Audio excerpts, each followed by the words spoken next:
자, 이제 23장부터 25장까지는요 절기들에 대해서 기록하고 있습니다. 우리 내용들은 이전에 레위기서 그 앞에를 할 때 우리 절기, 예식 이런 거 다 했거든요. 근데 다시 한번 뒤쪽에 이 절기에 대해서 또 기록하고 있습니다. 이스라엘 백성들에게 절기가 필요한 것은 성결한 하나님의 백성으로 살아가기에 합당한 자들로서 그것을 계속 기억할 수 있게 하는 장치입니다. 예를 들어서 안식일은 7일마다 돌아오기 때문에 반복적으로 7일마다 안식일의 의미를 마음에 새길 수 있게 되는 거죠. 이렇게 안식일을 비롯해서 이스라엘에게 하나님께서 주시는 7대 절기를 지금 이제 알려주고 계십니다. 그 모든 절기 중에서 제일 먼저 언급되고 있는 게 바로 안식일입니다. 3절 말씀에 보면 우리 3절 다 같이 한번 읽을까요? 시작. 엿새 동안은 일할 것이요 일곱째 날은 쉴 안식일이니 성회의 날이라. 너희는 아무 일도 하지 말라. 이는 너희가 거주하는 각 처에서 지킬 여호와의 안식이니라. 아멘. 여러분, 우리는요 좋은 것만 보는 그런 습관이 있어요. 모든 사람에게는 다 그렇습니다. 뭐가 이렇게 쭉 있는데 내가 제일 좋아하는 것만 눈에 들어오는 거잖아요. 그렇죠? 여러분, 길거리 플러싱이나 베이사이드나 이렇게 쭉 걸어가시다 보면은 제가 운전하다가 여러분이 눈에 탁 띄어요. 길가에서 수많은 사람이 지나가는데 우리 성도님들은 눈에 제일 먼저 띄는 거예요. 그게 뭐예요? 제가 여러분들을 그냥 사랑하기 때문에. 아멘. 아멘. 감사합니다, 장로님. 아멘. 네. 아멘. 네. 여러분도 저 눈 띄죠? 네. 이렇게 키가 큰데 눈에 안 띄면 큰일 나는 거예요. 네? 마찬가지로 여러분 이 말씀을 쭉 읽으면은요 엿새 동안 일할 것이요 일곱째 날은 쉴 안식일이니 뭐가 제일 눈에 들어와요? 쉬는 날만 눈에 들어오는 거예요. 그러니까 앞에 있는 엿새 동안은 일할 것이니를 빨리 지나가고 일곱째 날은 쉴 안식일이니는 천천히 지나가는 거예요. 근데 여러분 생각해 보면은요 6일 동안 일을 하고 일곱째 날 안식하라 그랬어요. 그러니까 일곱째 날 안식하는 건 너무 중요하고 거기에 영적인 의미도 우리가 계속해서 묵상했지만 그 앞에 있는 6일 동안 일하는 것도 중요하다는 것입니다. 하나님의 명령인 것을 우리가 기억해야 합니다. 6일 동안 일하는 것도 하나님의 명령이다. 각자 위치에서 6일 동안 최선을 다해서 안식일을 거룩하게 하기 위해서 성도가 복된 안식일을 맞이하기 위해서 6일 동안 성실하게 일하는 거예요. 오늘을 살아가는 우리는요 안식일을 지금 주일로 정해서 지킵니다. 그리고 주일에는 하나님의 말씀을 묵상하고 하나님을 생각하고 하나님께서 기뻐하시는 일을 하고 또한 하나님께 마음의 예배를 드립니다. 말씀을 듣고 찬송을 하는 것만 예배가 아닙니다. 우리는 사도 바울이 얘기한 것처럼 우리는요 일상의 모든 삶이 하나님께 올려드리는 예배가 되어야 되는 것을 다 알고 있습니다. 우리 삶이 예배이기 때문에 6일간 성실하고 최선을 다해서 각자의 일을 하는 것이 바로 안식일을 거룩하게 준비하는 것입니다. 그리고 그렇게 거룩하게 맞은 안식일은요 누가 주인이십니까? 하나님께서 주인이신 거예요. 그래서 그 안식일을 그 주일을 하나님 중심으로 우리는 지켜야 합니다. 그 이유는 안식일의 주인은 하나님이시기 때문에. 그리고 두 번째 5절부터 8절을 보면은요 6월절과 무교절에 대해서 말씀하고 계십니다. 6월절은요 5절 다 같이 한번 읽을까요? 우리 이왕 편김에 5절 시작. 첫째 날 열 나흔 날 저녁은 여호와의 6월절이요 이렇게 나옵니다. 여러분 6월절은요 아비벌 14일 저녁입니다. 아비벌은 정월이라는 뜻이거든요. 그러니까 유대인 달력으로 1월 14일이 6월절인 거예요. 우리가 쓰는 달력으로는 3월이나 4월쯤이 되는 거예요. 6월절의 의미는 여러분들 다 잘 알고 계시죠. 네, 이거는 뭐 더 이상 설명 안 해도 돼요. 다 알고 계시기 때문에. 그 6월절은요 우리를 위해서 십자가에서 피를 흘리신 예수 그리스도의 피를 예표하는 것입니다. 에베소서 1장 7절 말씀을 보면은요 우리는 그리스도 안에서 그 은혜의 풍성함을 따라 그의 피로 말미암아 속량 곧 죄사함을 받았느니라. 아멘. 이렇게 6월절은요 구원받은 우리의 신분을 기억하게 하는 날입니다. 6절을 보면은 무교절에 대해서 말합니다. 6절 다 같이 읽겠습니다. 6절 시작. 이달 열 다섯째 날은 여호와의 무교절이니 이래 동안 너희는 무교병을 먹을 것이요. 자, 무교절은요 6월절 다음 날부터 1월 15일부터 그리고 7일 동안 21일까지 무교절로 지킵니다. 무교절은 여러분 다 잘 아시는 대로 애굽에서 해방된 것을 기념하는 그런 절기예요. 애굽에서 나올 때 너무 급하게 나오느라고 빵에 누룩을 넣지 않고 그냥 딱딱한 빵을 가져 나와가지고 먹는 그것을 기억하면서 자녀들에게 알려주는 거죠. 딱딱한 빵을 무교절 때마다 먹이면서 우리가 이거 왜 맛없는 빵 먹는 줄 알아? 우리가 하나님께서 은혜로 출애굽시켜 주실 때 그렇게 됐어 하고서 알려주는 거예요.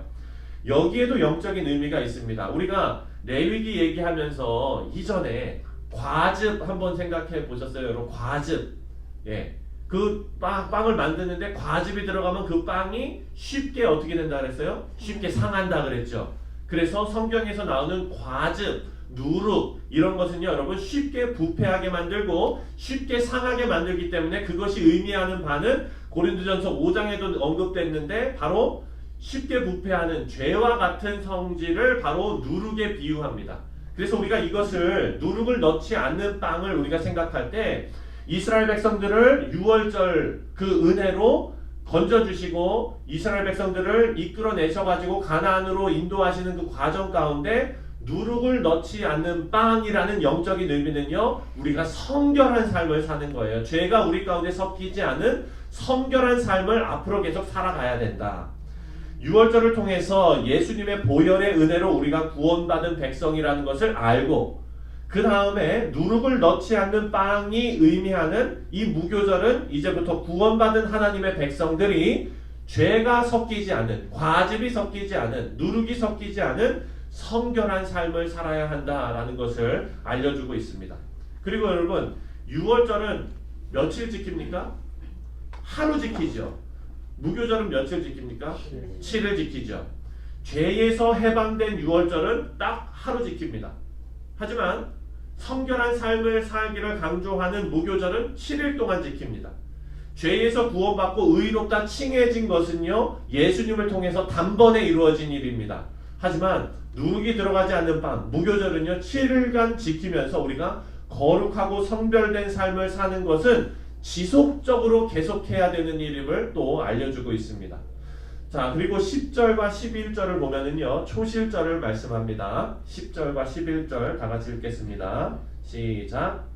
이스라엘 자손에게 말하여 이르라. 너희는 내가 너희에게 주는 땅에 들어가서 너희의 곡물을 거둘 때에 너희의 곡물의 첫 이삭 한 단을 제사장에게로 가져갈 것이요 제사장은 너희를 위하여 그 단을 여호와 앞에 기쁘게 받으심이 되도록 흔들되 안식일 이튿날에 흔들 것이며. 초실절은 말 그대로 초 그건 뭘까요? 제일 먼저 가장 첫 번째 이런 뜻이죠. 실은 뭐겠어요? 실은 그렇죠. 열매 뭐 이런 뜻이겠죠. 네. 첫 열매를 하나님께 바치는 절기예요. 그러니까 첫 이삭을 하나님 앞에 감사의 마음으로 드리는 것. 이것이 바로 초실절입니다. 하나님께서 초실절을 명령하신 것은요. 우리의 삶의 태도를 하나님 우선으로 바꾸시기 위함입니다. 하나님께서는 그 물질 자체를 원하시는 게 아니잖아요. 하나님께서 만약에 물질 자체를 원하시는 거였다면 뭐 하려고 초실절이라 그럽니까? 예, 다실절? 그거 뭐라 그러죠? 예, 아무튼 그냥 처음 것도 받고 중간 것도 받고 마지막 것도 받고 다 받죠. 그런데 하나님께서 어떻게 했어요? 초실절이에요. 첫 이삭만 하나님께 드리라 라고 하신 거예요. 하나님은 물질에 관심이 있는 것이 아니라 인간이 여러분 처음 맺은 이 열매는 얼마나 애지중지할까요? 그렇죠? 첫 딸, 첫 아들, 둘째 아들이 더 좋으세요? 네. 여러분 첫 열매. 예, 저도 참 이게 진짜 깻잎을 심었는데 이제 와서 잎이 조금 커지는 것 같아요. 그런데 지금 뭐 벌써 뭐 8월 다 지나가고 뭐 그랬는데 아무튼 그 처음 이렇게 올라올 때는 그게 그냥 어찌나 그냥 귀한지. 여러분 이런 것처럼 그 마음을 하나님도 아시는 거예요. 누구를 어떤 것을 최우선으로 삼겠느냐, 삶의 태도를 우리에게 요구하시는 겁니다. 제가 어렸을 때 부모님께서 신앙교육을 이렇게 하셨어요. 예전에는요, 여러분, 제가 어렸을 때만 해도 월급이 지금처럼 뭐 계좌이체가 된다든지 뭐 체크로 이렇게 해가지고 나온다든지 이렇지 않고 어떻게 나왔습니까? 봉투에 넣어서, 그것도 그냥 누런 봉투 얇은 거 있잖아요. 기억나시죠? 웃으시는 분들은 다 기억나시는 분들이에요. 거기다가 두툼하게 이렇게 이제 껴가지고 현금을 주잖아요. 그럼 그거 이제 다 받아갖고 마음이 얼마나 그냥 두둑하겠어요. 마치 받아본 것처럼 얘기하네. 아무튼 저는 그 세대는 아니에요. 그런데 여러분, 그거를 가지고 오면은 저희 어머니께서는요, 어떻게 하셨냐면은 가장 먼저 아주 빳빳한 돈으로 다 골라내는 거예요. 빳빳한 돈으로 다 골라내가지고 그거를 뭘로 떼내요, 여러분? 그렇죠. 헌금으로 떼어내는 거예요. 11조로 떼어내고 감사헌금 떼어내고 주일헌금 떼어내고 다 해가지고 빳빳한 돈으로 그렇게 해요. 여러분, 솔직히 헌돈이라고, 예? 헌돈이라고 100불이 90불 됩니까? 그렇지 않잖아요. 하지만 헌금하는 그 마음과 신앙이 남다른 거예요.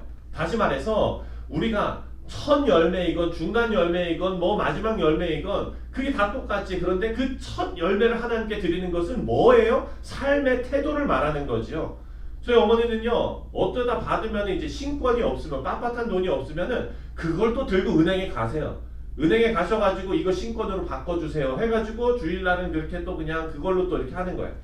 여러분, 이것을 제가 어렸을 때부터 보니까 지금까지 저는 지금은 이제 우리가 미국에 사니까 다 체크로 하잖아요. 한국에 있거나 어디에 있거나 하면은 항상 헌금 드릴 때는 아주 깨끗한, 봉투도 아주 깨끗한, 이름도 그냥 아주 정성스럽게. 여러분, 다 이렇게 하는 게 몸에 밴 거예요.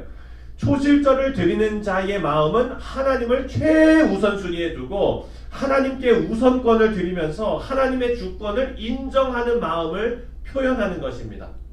사랑하는 성도님들, 여러분의 삶이 하나님을 최우선순위로 두시는 그런 삶 되시기를 주님의 이름으로 축원드립니다. 그리고 헌금 드릴 때뿐만 아니라 우리 자녀들하고 같이 예배 드리실 때나 혹은 교회에 같이 가실 때나 뭔가 다른 것 하나를 가르쳐 보세요. 뭔가 다른 것 하나를 가르쳐 보세요. 혼내면서 가르치지 마시고, 네, 자연스럽게 저처럼 이런 것을 기억할 수 있게. 아유, 우리 할머니는 항상 이렇게 하셨어. 우리 할아버지는 항상 이렇게 하셨어. 이것이 기억나도록.